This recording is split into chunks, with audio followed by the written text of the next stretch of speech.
Kali ini kita membahas tentang algoritma a priori. Untuk materi yang saya gunakan di sini sudah saya upload ya, saya sharing di laman e-learning kita. Nah, di sini saya ingin langsung masuk aja ke contoh pembahasan atau contoh kasus sederhana dari a priori. Untuk beberapa istilah-istilah atau teori dasar bisa mahasiswa cari sendiri melalui buku atau melalui internet. Ada beberapa istilah-istilah yang muncul di dalam algoritma a priori. Salah satunya adalah ada istilah apa itu support, apa itu confidence, apa itu kandidat, apa itu large item set, dan lain sebagainya. Itu bisa Anda cari informasi lebih lanjut di internet atau di buku. Nah, di sini saya langsung masuk aja ke contoh kasus bagaimana cara menyelesaikan suatu kasus sederhana dengan menggunakan algoritma a priori untuk menghasilkan association rule. Oke, kita langsung masuk saja. Diberikan suatu soal, misalkan kita memiliki sebuah data dalam bentuk tabel, di mana di dalam tabel tersebut berisi tentang pencatatan hasil transaksi jual beli di sebuah toko. Di mana tabel disajikan seperti ini, ada kolom TID dan kolom item set. Ini kita asumsikan bahwa TID ini adalah primary key-nya, yaitu ID-nya ada ID 1, 2, 3, 4. Kemudian di ID 1 itu ada item-item yang dibeli gitu ya, A, C, dan D. Nah, berarti transaksi pertama itu barang yang dibeli adalah A, C, D. Kemudian untuk barang yang kedua, untuk transaksi yang kedua itu barang yang dibeli oleh konsumen adalah B, C, dan E. Nah, ini terlepas apakah ini untuk transaksi 1 dan 2 ini satu customer, satu konsumen, atau berbeda konsumen, itu tidak menjadi masalah, itu tidak perlu kita perdebatkan di sini. Yang penting kita tahunya bahwa ada suatu transaksi dengan ID 3 yang item yang dibeli adalah A, B, C, dan E, seperti itu. Kemudian berikutnya ada ketentuan lain di dalam soal, yaitu adanya minimum support sebesar 50% dan minimum confidence sebesar 75%. Lakukan penelusuran untuk mendapatkan association rule dengan menggunakan algoritma a priori. Oke, di sini ada keterangan bahwa minimum support 50%, karena di sini adalah jumlahnya adalah 4 transaksi, maka kita bisa asumsikan bahwa 50% itu adalah 2, separuh dari 4, sehingga di sini ada keterangan 2 dari 4 transaksi. Seperti itu. Berarti yang diminta minimal ada 2 item yang muncul pada tabel yang ada di dalam soal, maka itu sudah bisa kita sebut sebagai 50%. Oke, di dalam algoritma a priori ada beberapa tahap, ada beberapa perulangan di mana tiap looping itu kita melakukan hal-hal yang sama, gitu ya. Yang pertama adalah menentukan kandidat, kemudian kita memilih dari kandidat tersebut, kita hitung nilai supportnya, kemudian kita memilih large itemnya. Jadi yang pertama adalah menentukan kandidat, menghitung support, kemudian menentukan large item setnya. Oke. Generate satu item set. Nah, di sini ada tips untuk rekan mahasiswa bahwa di sini dituliskan generate satu item set. Langkah pertama generate satu item set. Nah, kita perhatikan angka di depan keterangan item set. Kalau di sini dituliskan angka 1, berarti kandidat dari C1 itu adalah kombinasi dari satu item. Contoh, untuk generate satu item, maka kandidat ataupun large item set itu di sini terdiri dari satu kombinasi satu item. Kita ambil contoh berikutnya, generate 2 item set, berarti di sini kombinasi dari 2 item. Kita perhatikan, kita lihat, di sini untuk C2 maupun L2 di sini adalah kombinasi 2 item, AB, AC, AE, BC, BE, CE. Kombinasi 2 item antara item A dan item B, item A dengan item C, dan seterusnya. Kita perhatikan lagi untuk generate 3 item set. Berarti ini adalah kombinasi atau gabungan dari 3 item. Kita perhatikan contohnya ini ya. Nah, AC dengan BC, maka munculnya 3 item. Item A, item B, item C menjadi 1. Nah, ini hanya sekedar tips saja. Kita kembali ke pembahasan utama. Langkah pertama menentukan kandidat C1. Perhatikan dan catat semua jenis barang item yang terjual pada tabel. Nah, artinya di sini karena di sini adalah C1, maka dia terdiri dari 1 item. Kita tinggal melihat item-item apa saja yang muncul di dalam tabel. Oke. Kalau di dalam tabel soal kita lihat, maka yang muncul adalah item A, ada item A, ada item C, ada item D, ada item B, kemudian ada item E. Item C sudah muncul di sini, item A sudah kita hitung, item B sudah kita tandai, item C juga sudah kita tandai, item E, B, E. Nah, sehingga ada 1, 2, 3, 4, 5. Ada 5 item yang kita masukkan di dalam C1, sehingga muncul di sini kita menemukan item A, B, C, D, E. Ini sebenarnya kalau kita urutkan berdasarkan penemuan kita ini di dalam ini tadi, harusnya urutannya adalah A, C, D, B, E. Karena untuk mempermudah pemahaman, di sini saya urutkan aja penulisannya A, B, C, D, E gitu ya. Nah, secara otomatis A, B, C, D, E ini masuk di dalam tabel kandidat C1. Setelah itu kita hitung support untuk masing-masing item dengan melakukan scanning di dalam tabel soal.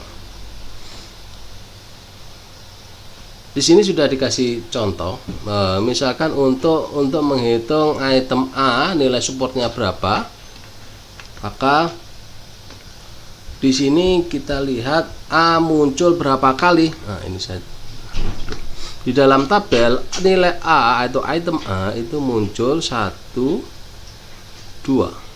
Tuh. 1, 2. 2 kali.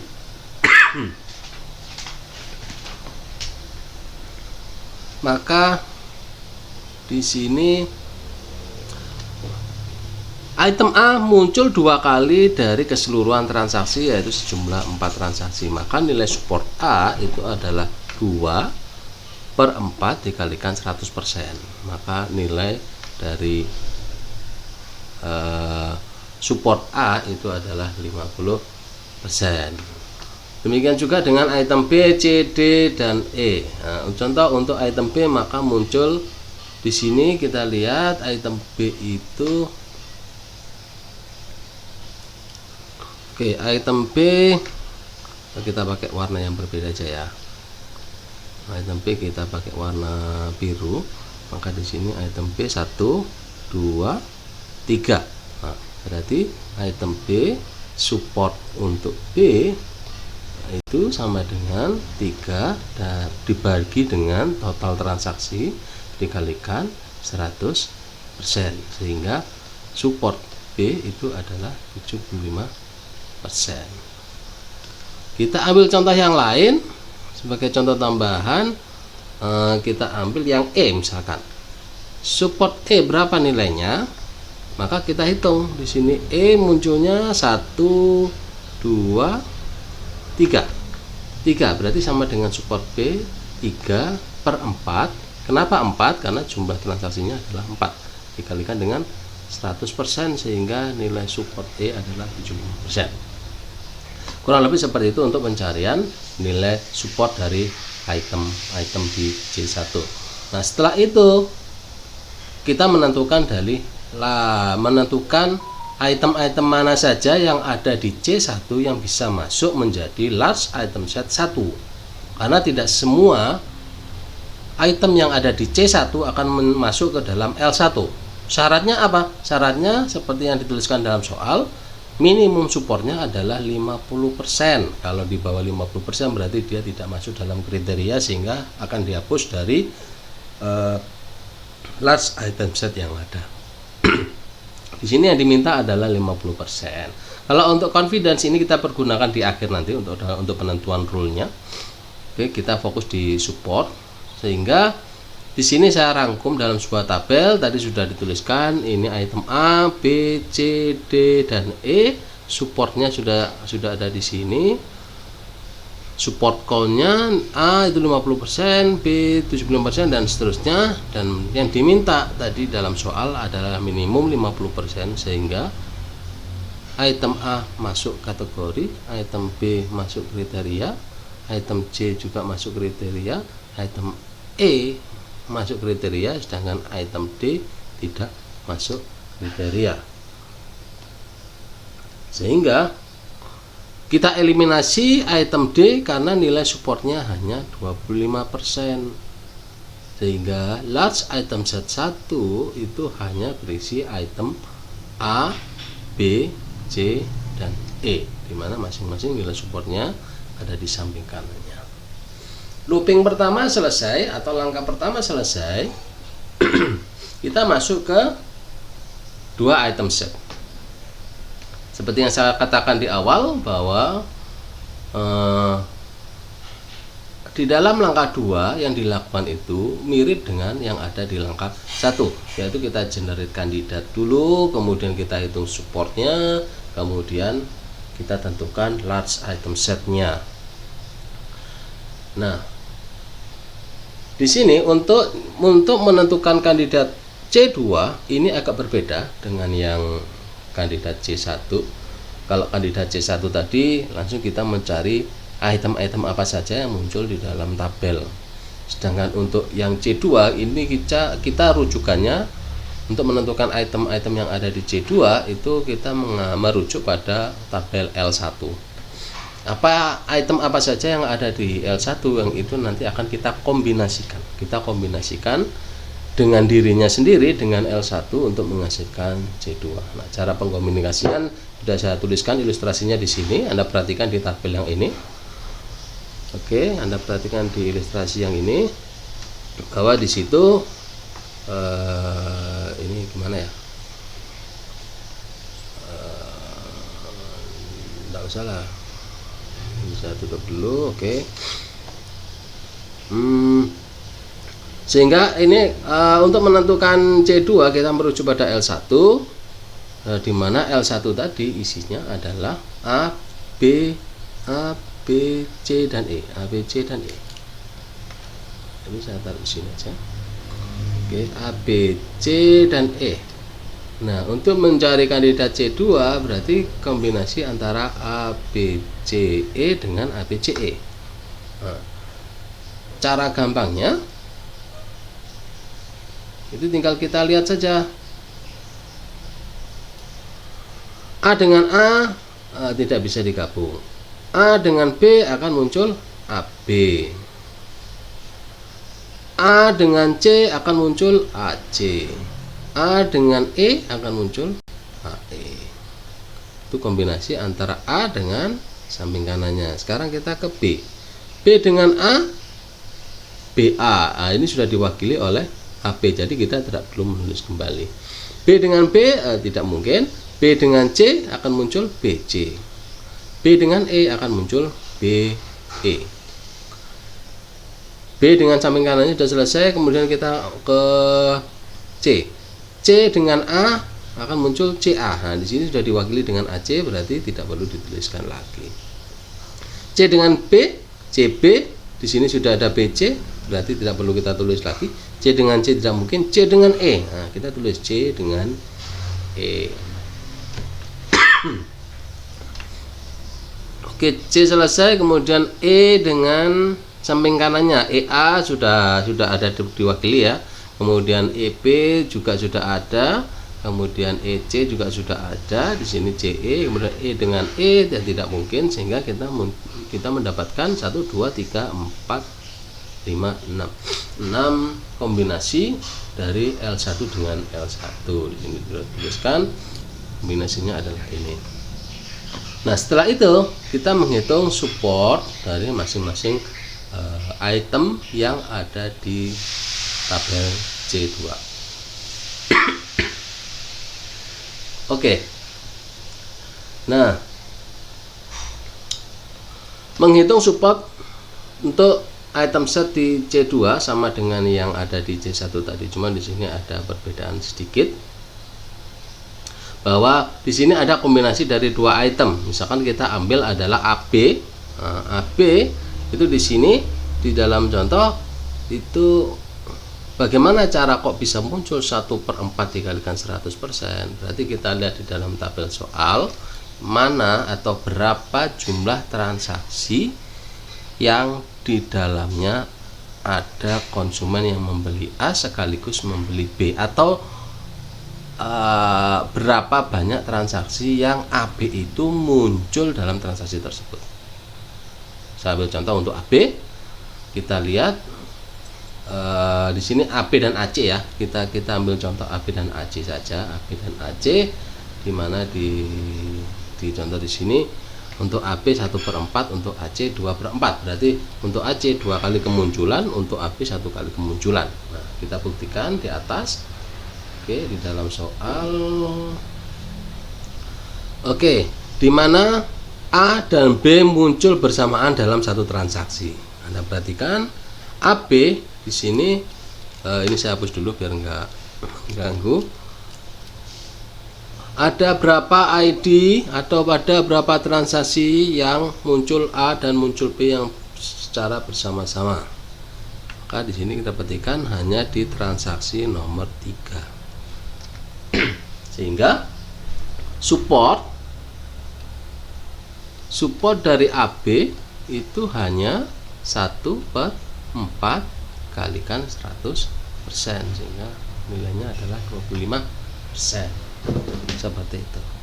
Kemudian AC itu ternyata muncul 2 kali, yaitu di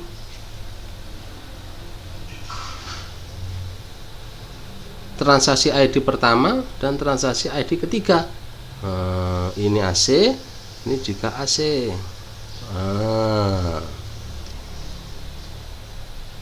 Sehingga support dari AC itu muncul 2 kali dari 4 transaksi, hingga nilainya adalah 50%. Seperti itu seterusnya, sehingga dari sini sudah saya rangkum untuk masing-masing. Ini adalah generate C2 dari L1, kemudian dari sini kita hitung supportnya, muncul hasil seperti ini. Nah, dari sini kita menentukan large item set keduanya dengan merujuk pada minimum support yang disyaratkan tadi adalah 50%, sehingga yang di bawah 50% kita hilangkan. AB tidak masuk kategori, AC juga tidak masuk kategori. Sehingga L2 itu hanya AC, BC, BE, dan CE. Ini kita sudah sampai di tahap kedua.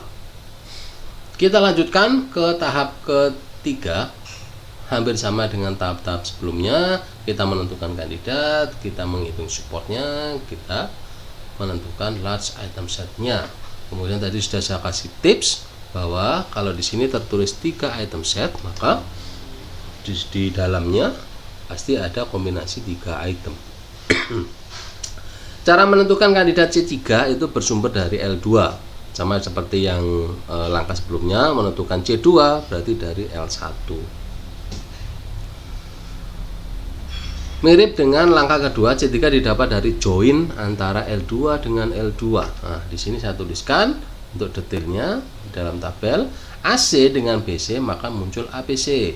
AC dengan BE bisa muncul 3 kombinasi, yaitu AC, ACB, ABC ya, atau ACB, kemudian ACE, kemudian juga ABE, kemudian ada CBE. Nah, di sini masih kurang ini. Nah, di sini harusnya muncul CBE, CBE atau BEC lah. Nah, supaya tadi kan kesepakatan ini ya, diurutkan berdasarkan alfabet, berarti harusnya muncul B, C, E seperti ini. AC dengan CE keluar ACE, BC dengan BE berarti CBE atau BCE, dan seterusnya.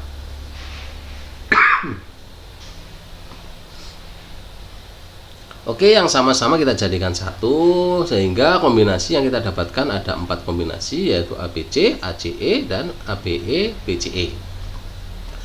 Nah, khusus untuk langkah di sini, ini kita lakukan suatu a priori property atau biasa yang disebut dengan istilah pruning. Pruning ini artinya adalah memangkas ya, kombinasi yang kita dapatkan untuk mengurangi waktu komputasi, sehingga kita kaji ulang sebentar gitu ya terhadap C3-nya untuk mengeliminasi kandidat-kandidat mana yang tidak mungkin masuk dalam minimum support atau masuk dalam kategori ke langkah berikutnya. Nah, proses pruning itu seperti apa? Proses pruning itu gambaran singkatnya adalah kita mengembalikan bentuk 3 item set menjadi 2 item set dulu, kemudian kita cek apakah anggota 2 item set tadi itu ada di tabel L2 seperti itu. Kita ambil contoh, misalkan kita ambil yang ABC. Nah, kalau kita pecah menjadi 2 item set, maka muncul kombinasi AB, AC, dan BC.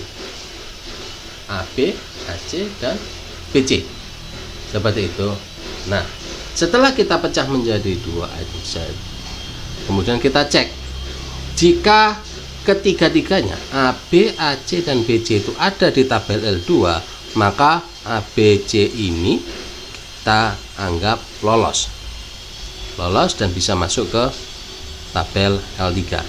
Tetapi apabila salah satu saja itu tidak ada di tabel L2, maka ABC ini harus kita lakukan proses pruning atau eliminasi. Kita keluarkan dan tidak perlu kita lanjutkan dalam perhitungan ke tahap berikutnya, atau tidak perlu kita masukkan ke tabel L3-nya.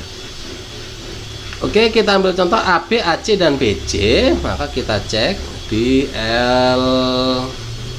L2-nya. Oke, saya ambil contoh yang di atasnya.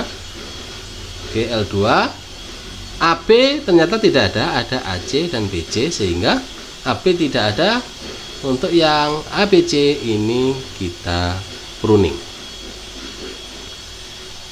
Contoh yang kedua adalah ACE, berarti kalau kita pecah menjadi 2 item set, muncul AC, AE, dan CE.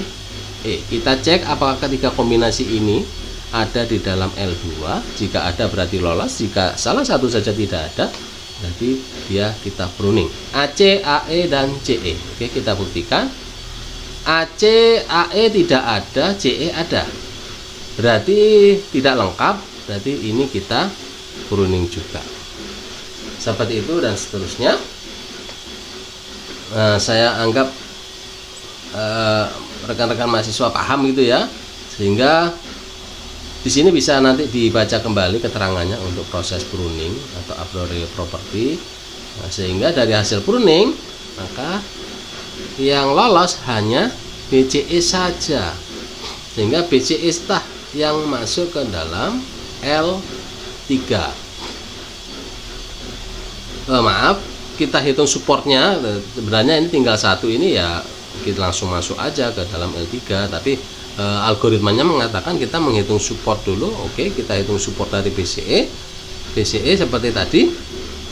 Berapa banyak transaksi yang muncul item B, item C, dan item E secara bersamaan. Ternyata di situ ada 2 transaksi, sehingga nilai supportnya adalah 2/4 dikalikan 100% sama dengan 50%. Sehingga tabel item set L3 menjadi seperti ini. dari ABC, kemudian ACE, ABE, BCE kita lakukan pruning sehingga tinggal BCE. Nah, dari sini karena dia sudah masuk minimum support, tinggal kita langsung masukkan aja ke L3 karena dia sudah masuk kriteria dari minimum support yang disyaratkan. Oke, dari sini kita stop. Kenapa kita stop? Karena tidak mungkin lagi kita masuk ke langkah L4 atau langkah keempat atau generate 4 item set. Di L3 di sini hanya tinggal satu kombinasi item saja, sehingga nggak mungkin kita akan mengkombinasikan dengan yang lain, sehingga kita stop. Algoritma ini berhenti sampai di sini. Proses scanning selesai. Nah, langkah berikutnya adalah kita membuat atau menentukan association rule-nya.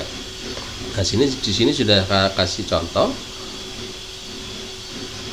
Oke, seperti ini untuk tabel L1, L2, L3 yang ada di atas tadi saya copy paste di sini supaya bisa untuk perbandingan.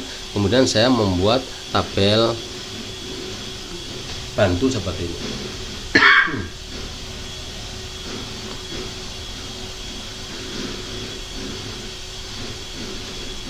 Oke, di sini saya menuliskan di dalam tabel aturan X terhadap Y. Di sini saya menuliskan mulai dari L3 mundur L2 mundur ke L1. Dimana di L3 tadi sudah dituliskan bahwa yang ada di L3 adalah BCE. Nah, di sini kita tuliskan aturannya berdasarkan bentuk X terhadap Y, sehingga ketika BCE ada 3 bentuk kombinasi yang bisa kita tuliskan: BC terhadap E, BE terhadap C, kemudian CE terhadap B. Ini kita tuliskan semua. Kemudian untuk yang L2 di sini ada AC, berarti bisa A terhadap C, kemudian C terhadap A. Di sini sudah saya tuliskan. Kemudian BC ini bisa 2 kombinasi, B terhadap C dan C terhadap B, demikian seterusnya. Sehingga muncul seperti ini. Nah, setelah itu di sini kita harus menghitung support gabungan antara X dengan Y, kemudian menghitung support X untuk mendapatkan nilai confidence. Nilai confidence rumusnya adalah ini. Nah, ini ya. Ini rumus confidence. Aduh, mana ya? Ini agak bermasalah ini. Ini rumus confidence. Sub X union Y dibagi dengan support X. Nah, untuk menghitung support X itu bagaimana? Nah, tinggal kita lihat bentuk dasarnya adalah X terhadap Y. Nah, berarti X-nya itu apa yang ada di kiri panah, kemudian Y itu adalah apa yang ada di kanan panah. Kita ambil contoh untuk yang ini. BC berarti ini adalah Y-nya, ini adalah X-nya. Sehingga support X itu adalah nilai support dari BC. Kita lihat di tabel E2, BC nggak kelihatan ya. BC itu nilai supportnya adalah 50%, sehingga di sini support X-nya adalah 50%.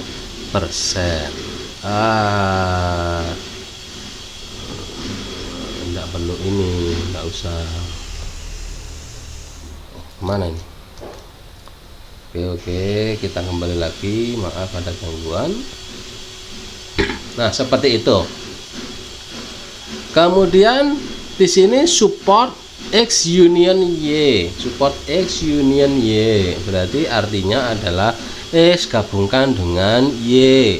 X-nya tadi adalah BC, Y-nya adalah E, berarti support BCE. Nah, kita lihat di tabel L3, support BCE-nya adalah 50, berarti kita tulis di sini adalah 50. Seperti itu, semudah itu. Kita ambil contoh yang kedua. Misalkan mana ya? Ini ya. Oke, Aduh, ini agak bermasalah ini. Oke, gini. Oke, kita ambil contoh yang kedua adalah CE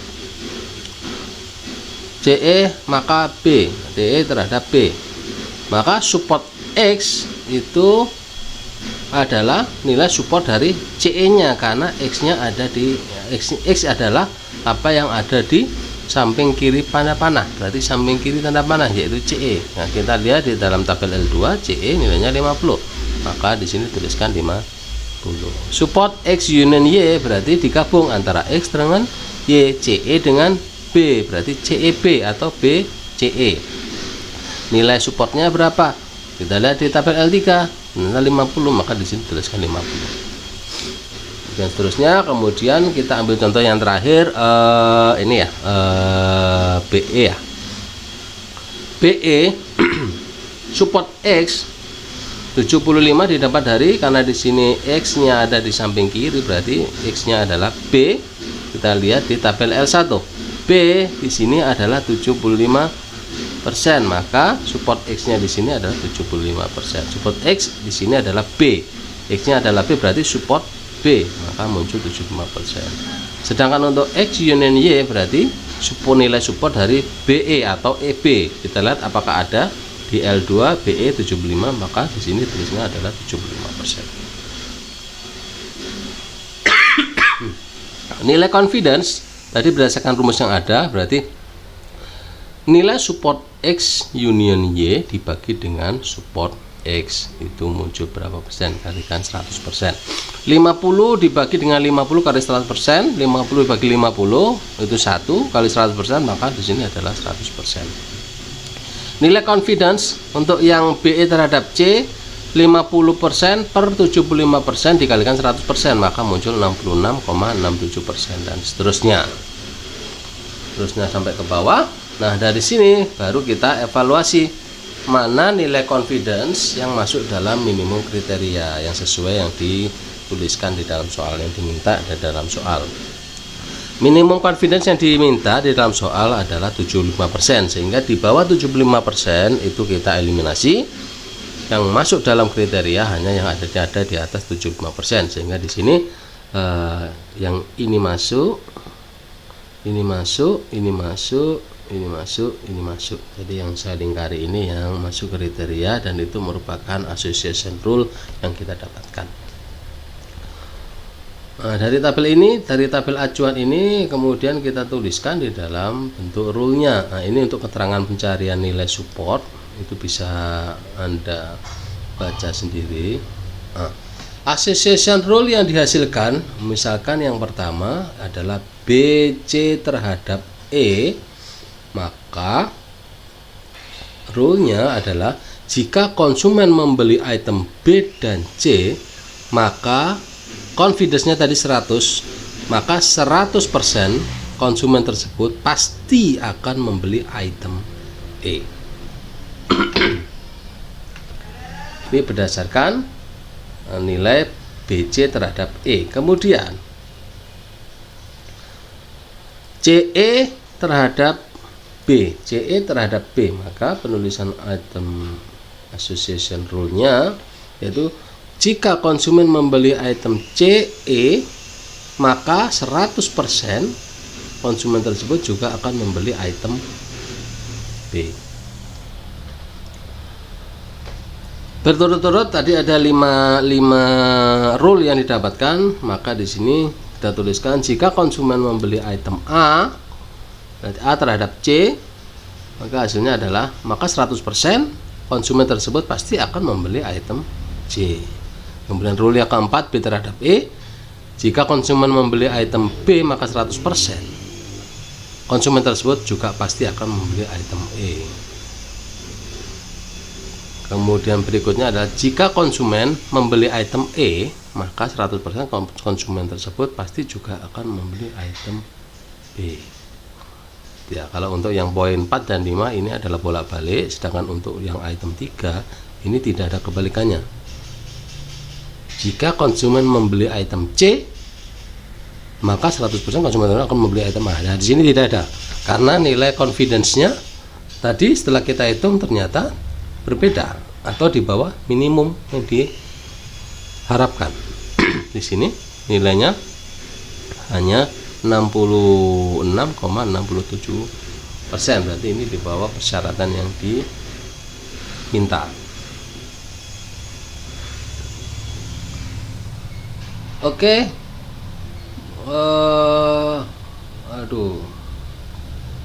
Oke, yang terakhir, mengapa di sini adalah 100% saya menulisnya? Karena memang di tabel tadi nilai confidence-nya adalah 100. Maka di sini 100% konsumen tersebut akan membeli juga item E. Misalkan di dalam tabel tadi perhitungannya tidak 100% nilai confidence-nya, misalkan 90% gitu ya. Nilainya adalah 90%, maka di sini menuliskannya juga maka 90% konsumen tersebut akan membeli item E. Seperti itu. Demikian penjelasan singkat saya terhadap materi tentang association rule a priori. Sampai bertemu lagi di materi-materi selanjutnya. Terima kasih. Assalamualaikum warahmatullahi wabarakatuh.